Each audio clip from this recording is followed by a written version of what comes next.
નર્મદા લાઈવમાં તમારું સ્વાગત છે।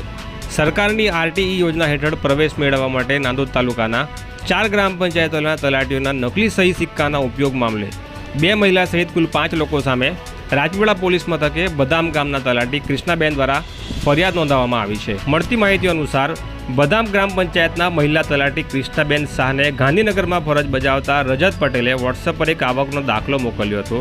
આ દાખલો બદામ ગામના રાહુલ કનૈયાલાલ પ્રજાપતિના નામનો હતો, જેમાં વાર્ષિક 18,000 રૂપિયાની આવક દર્શાઈ હતી।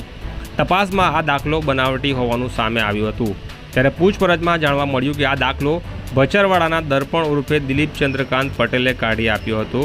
બીજા દિવસે રજત પટેલે ગામકુવા, બોરીદ્રા અને ભચરવાડા ગ્રામ પંચાયતોના વધુ આવકના દાખલાઓ મોકલ્યા હતા, ત્યારે સંબંધિત તલાટીઓએ આવા કોઈ દાખલા કાઢી ન આપ્યા હોવાની પુષ્ટિ કરી હતી। મામલે નાંદોદ તાલુકાના ટીડીઓના આદેશ પર તલાટીઓએ દર્પણ પટેલ તથા બનાવટી દાખલાઓનો ઉપયોગ કરનાર રાહુલ પ્રજાપતિ, અનિલ રોહિત, દક્ષાબેન બારિયા અને કલ્પનાબેન વસાવા વિરુદ્ધ રાજપીપળા પોલીસ મથકે ફરિયાદ નોંધાવી છે।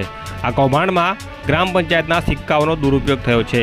શંકા છે કે આરટીઈનો લાભ લેવા માટે હજારો રૂપિયાની લેવડ દેવડ થતી હતી। આ કૌભાંડમાં શિક્ષણ વિભાગના કર્મચારીઓની સંડોવણી હોવાની શક્યતાઓ પણ નકારી શકાય તેમ નથી। જો અન્ય સરકારી યોજનાઓમાં અપાતા દાખલાઓની તપાસ થાય તો વધુ ગેરરીતિઓ બહાર આવી શકે। આ કેસની તપાસ રાજપીપળા પોલીસ મથકના પોલીસ ઇન્સ્પેક્ટર વીકે ગઢવી કરી રહ્યા છે। ત્યારે આ બોગસ દાખલાઓ, સિક્કાઓ કોણ બનાવી આપતું હતું અને નકલી પુરાવાઓ ઊભા કરવામાં કોણ સંડવાયું છે, કોઈ સરકારી કર્મચારીઓની મિલીભગત છે કે કેમ, એ દિશામાં પણ ઊંડી તપાસની જરૂર છે। આ જ પ્રકારના ન્યૂઝ વધુ અહેવાલ માટે નર્મદા લાઈવની આ ચેનલ સાથે જોડાયેલા રહેજો।